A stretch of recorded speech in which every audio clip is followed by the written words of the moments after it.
नमस्कार दोस्तों।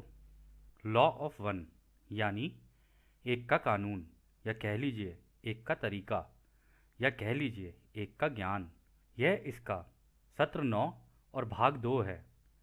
दोहराया जाता है।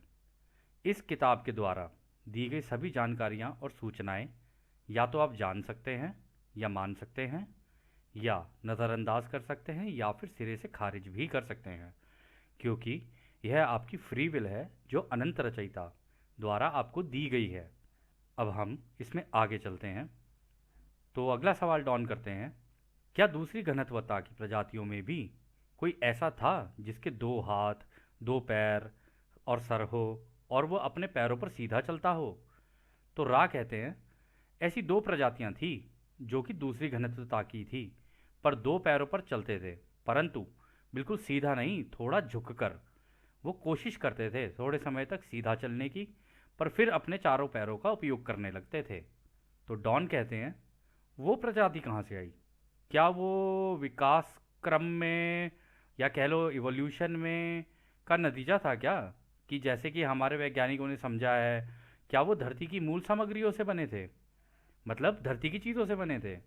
तो रा कहते हैं, हाँ यह सही है। तो डॉन कहते हैं, क्या वो प्रजाति दूसरी से तीसरी घनत्वता में विकसित हुए? तो रा कहते हैं, हाँ ये सही है, हालांकि हम ये निश्चित तौर पर नहीं बता सकते हैं उन्होंने अपनी चेतना को समझने में कितना समय लिया, जो कि तीसरी घनत्वता में जाने के लिए ज़रूरी होता है। तो कहने का मतलब है दोस्तों कि अगर कोई दूसरी घनत्वता यानी जानवरों की श्रेणी से निकल के इंसान की श्रेणी में आना चाहता है ना, तो उसमें कितना वक्त लग जाए उस जानवर को, ये कह नहीं सकते।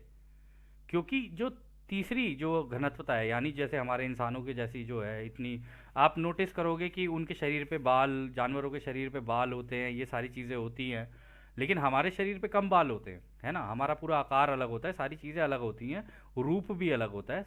तो ये जो होता है ना, इसमें जानवर से इंसान बनने में कितना वक्त लगता है ना, ये कहना बड़ा मुश्किल है, क्योंकि वह वो चीज़ उस जानवर के ऊपर ही डिपेंड करती है, उसकी चेतना यानी उसकी कॉन्शसनेस पे डिपेंड करती है, या कह लो उसकी जानकारी पे डिपेंड करती है कि वो इंसान की श्रेणी में आएगा या नहीं आएगा। तो खैर, अगला सवाल डॉन करते हैं, क्या हमारे ग्रह में ऐसी कोई प्रजाति है जिनका अवतरण दूसरी घनत्वता से तीसरी घनत्वता में हुआ हो? यानी क्या कोई ऐसी प्रजाति है जो मतलब दूसरी घनत्वता से तीसरी घनत्वता में आई हो, मतलब जानवर से इंसान की श्रेणी में? तो रा कहते हैं, इस समय ऐसी कोई दूसरी घनत्वता की चेतना का प्राणी यहाँ मौजूद नहीं है। हालांकि यह 2 प्रजाति हैं जो कि दूसरी घनत्वता के रूप का इस्तेमाल करते हैं। उनमें से एक प्रजाति है वो लोग जो मेल्डेक के थे। ये प्रजाति अपनी समझदारी पर कार्य कर रही थी। तो रा कहते हैं, इस समय ऐसी कोई दूसरी घनत्वता की चेतना का प्राणी यहाँ मौजूद नहीं है, मतलब इस धरती पर। हालांकि यह 2 प्रजातियां हैं जो कि दूसरी घनत्वता के रूप का इस्तेमाल करते हैं, यानी है तो जानवरी लेकिन दूसरी घनत्वता के हैं। उनमें से एक प्रजाति वो है जो कि मेल्डेक के थे। दोस्तों, मेल्डेक भी एक ग्रह हुआ करता था, अभी आपको पता चलेगा हुआ क्या वहाँ पे। ये प्रजाति अपनी समझदारी पर कार्य कर रही है तथा अपने सबक सीख रही है। वो हमारे धरती के भीतर रहते हैं और उन्हें बिगफुट कहा जाता है। तो दोस्तों, ये जो प्रजाति है ना बिगफुट, ये धरती के नीचे रहते हैं। धरती के नीचे यदि आपको देखने तो अभी आपको दिखाते हैं, 1 मिनट रुकना। तो दोस्तों, आप देख रहे होंगे यहाँ पे ये एक डॉगमैन की फ़ोटो है। ये जो फ़ोटो है जिन्होंने ली थी, इनको बोलते हैं क्रिप्टोग्राफर्स। यानी ये इस तरीके के पैरानॉर्मल जो चीज़ें होती हैं ना, इनको कैप्चर करते हैं। और आगे हम लोग देखिए, हमने तो ये किया था कि हम लोग ज़्यादा इस टॉपिक के ऊपर ज़्यादा ध्यान नहीं दिया हम लोगों ने, क्योंकि ऑलरेडी जब कोई और इसके ऊपर एक्सपर्ट है, इसके ऊपर काम कर रहा है, तो हाँ ठीक है, उनकी थोड़ी बहुत डॉक्यूमेंट्रीज देख ली थी। एक चैनल है गाया टीवी, GIA TV। तो हम लोगों ने वहाँ पर इसकी कुछ वो देख ली थी, क्या कहते हैं, डॉक्यूमेंट्रीज क्रिप्टोग्राफर्स वगैरह की। और हमने मतलब इतना ज़्यादा घुसे नहीं इसके अंदर, कोई फ़ायदा लगा नहीं हमें। हालांकि इनके बारे में ये बोला जाता है, बोला क्या जाता है, अभी राह ही बता देंगे, कि इनकी स्पीड इतनी तेज़ होती है ना कि एक जगह से दूसरी जगह, मतलब जैसे हम लोग चलते हैं, गाड़ी स्टार्ट करेंगे फिर धीरे और ये वो फिर होगा, ये एक जगह से दूसरी जगह पर लगभग 60 किलोमीटर की स्पीड से लेकर 200 किलोमीटर की स्पीड तक आराम से एक जगह से दूसरी जगह पहुंच सकते हैं। और इनके पास भी ये कैपेबिलिटी होती है, या मतलब कह लो इनके पास ये शक्ति होती है कि ये गायब भी होना जानते हैं। तो आपको दिख भी जाएंगे तो आपके आँख के सामने ही गायब हो जाएंगे ये। तो ये कुछ इस प्रकार होते हैं, इसकी एक डिपिक्शन है हमारे पास ये। तो इस तरीके से इनको पहाड़ों में ना, अगर आप नेपाल वेपाल की साइड कभी जाओगे तो उनको येटी भी कहा जाता है, येटी। बचपन में मूवी सुनी होंगी आपने, Yeti Yeti I love you. तो बस वो यही है, येटी आई लव यू। ठीक है, और अभी आगे चलते हैं, देखते हैं इन चीज़ों के ऊपर। खैर हमें तो कोई वो नहीं है शौक, क्योंकि ये वक्त की बर्बादी लगी थी हम लोगों को। तो आगे रहा, कहते हैं दूसरी प्रजाति जिन्हें इस घनत्वता में संरक्षकों द्वारा लाया गया था तथा उनके शरीर की बनावट कुछ इस तरह से की गई थी कि वो किसी भी तरह की परिस्थितियों को झेल सके, चाहे वो परमाणु युद्ध ही क्यों ना हो। तो दोस्तों एक और कैटेगरी कह लो, या एक और तरीके की एक और प्रजाति बनाई गई, जो कि या मान लो न्यूक्लियर वॉर भी हो जाए ना तो भी उन्हें कुछ नहीं हो सकता। वो उनको बोलते हैं डॉगमैन, मतलब कुत्ते जैसी शक्ल होती है। लेकिन इनकी ना आपने कई फिल्में हो सकता है शायद देखी हो, जिनके अंदर वेयर वुल्फ, और इंग्लिश मूवीज़ में वेयर वुल्फ बना दिया, भेड़िया बना दिया, भेड़िए का इंसान, और ये और वो, पता नहीं भगवान जाने क्या क्या चीज़ें बना देते हैं लोग। तो वो कुछ ऐसा होता है दिखने में। ये है कहानी। पर हम लोगों ने इन पर भी ध्यान नहीं दिया ज़्यादा।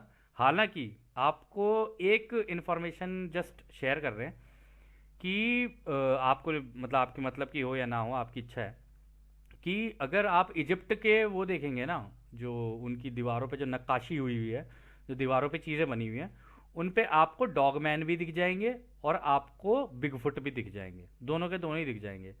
तो कहने का मतलब है, रा इसका मतलब उस ज़माने में भी आके इनको बता के गए थे कि हाँ ये दो प्रजातियां भी हैं। तो खैर आगे चलते हैं। डॉन कहते हैं हमें समझ नहीं आया कि ये कौन सी प्रजाति है जिसे अपने परमाणु युद्ध के स्थिति तक बचा के रखा हुआ है आपने। तो रा कहते हैं ये प्रजाति, जो कि दूसरी घनत्वता का प्राणी है, जिसके पास सूझबूझ भी है, जिन्हें संरक्षकों ने अभी भी एक जीन पूल में संभाल कर रखा है। यदि उनकी ज़रूरत पड़े तब इनका इस्तेमाल होगा, क्योंकि इनका शरीर परमाणु युद्ध के खतरनाक रेडिएशन भी सहन करने में सक्षम है, जबकि आप लोग इसे नहीं झेल सकते हैं। मतलब परमाणु युद्ध भी हो जाए ना तो भी इनको कोई फर्क नहीं पड़ सकता। पता है क्यों नहीं पड़ सकता? उसका एक कारण है, गायब हो जाते हैं हवा के अंदर ही, और गायब होके इतनी अंदर घनत्वताओं में चले जाते हैं, इतनी अंदर घनत्वताओं में चले जाते हैं, बिल्कुल जैसे हमने बताया था ना कि गायब हो जाना, तेजी से अपने आप की कंपन इतनी तेजी से कर देते हैं कि बाहर जो रेडिएशन होंगी ना उनसे कोई फर्क नहीं पड़ने वाला, इनके पास ही होती है। और अगर आप इजिप्ट के उसमें देखोगे ना, क्या कहते हैं, उनकी नक्काशी वगैरह में देखोगे तो आपको पता चलेगा कि उन्होंने एक आध जो थे उनके रक्षकों के लिए रखे हुए थे, अपने लिए, कि अगर ये हैं तो हमें कुछ नहीं हो सकता। तो उस टाइम पर भी ये सारा ड्रामा इस टाइप का कुछ था। तो अगला सवाल डॉन करते हैं, ये प्रजाति कहाँ मौजूद है? तो रा कहते हैं ये प्रजाति एकदम घने जंगलों में पाए जाते हैं, जहाँ लोगों की आबादी बिल्कुल भी नहीं पाई जाती है। आपके ग्रह की सतह पर ये कई हैं, मतलब ये इनकी भी आबादी है अच्छी खासी, बहुत है इनकी आबादी अच्छी खासी। ये छुप जाते हैं इधर से उधर, मतलब आपकी आंख के सामने आ भी गए ना तो आप तो घबरा जाओगे, आप कहोगे अरे बाप रे किंग कॉन्ग आ गया मेरे सामने, और आप पिंग पोंग हो जाओगे उसके बाद। लेकिन ये आपके सामने आएंगे और तुरंत भाग जाएंगे। एक क्रिप्टोग्राफर है, नाम तो याद नहीं आ रहा है, लेकिन उस क्रिप्टोग्राफर ने बहुत अच्छी डॉक्यूमेंट्रीज बनाई हैं इसके ऊपर, और वो हमें गाया टीवी पे ही मिली और कहीं नहीं मिली। उसका सब्सक्रिप्शन होता है, अब आपकी इच्छा है देख लेना जो भी आपका मन हो। तो क्या कहते हैं, उसने बनाई थी और उसने काफ़ी अच्छी अच्छी वीडियो फुटेज भी बनाई थी इनकी। तो हम लोगों ने देखा, एक ही बार देखा, हम लोगों ने ज़्यादा वक्त बर्बाद नहीं किया, क्योंकि एक का ज्ञान ज़्यादा ज़रूरी लगा हमें हमको। तो खैर आगे डॉन कहते हैं क्या ये बिगफुट की तरह के प्राणी हैं? तो रा कहते हैं ये सही है, हालांकि हम इन्हें बिगफुट नहीं कहते हैं। इनका पकड़ में आना मुश्किल होता है। पहली प्रजाति इतनी सचेत है, परंतु दूसरी प्रजाति बचकर भाग जाने में माहिर होती है, क्योंकि उनके पास तकनीक का ज्ञान होता है जो उनके यहाँ आने से पहले उनके पास था। इन प्राणियों की चमकती आंखों से आपके काफ़ी लोग परिचित हैं। मतलब वही वेयरवुल्फ टाइप के। अगर ये अंधेरे में होंगे ना तो इनकी आंखें चमकेंगी, जैसे शेर चीते की इनकी भी चमकती है ना, बिल्लियों की भी चमकती है, इवन कुत्तों की भी चमकती है। इनकी चमकती है लेकिन इनकी बहुत ज़्यादा शाइनिंग होती है, मतलब एकदम रोशनी जैसी होती है इनकी। ये इस सत्र का फिर आखिरी सवाल था। तो डॉन कहते हैं, यानी यहाँ दो तरीके के बिगफुट हैं, क्या ये सही है? तो रा कहते हैं, ये आज का अंतिम सवाल होगा। यहाँ तीन तरीके के बिगफुट हैं, जैसा कि हमने पहले दो बता दिए हैं। तीसरे तरह के बिगफुट एक सोच की अवस्था, थॉट फॉर्म है।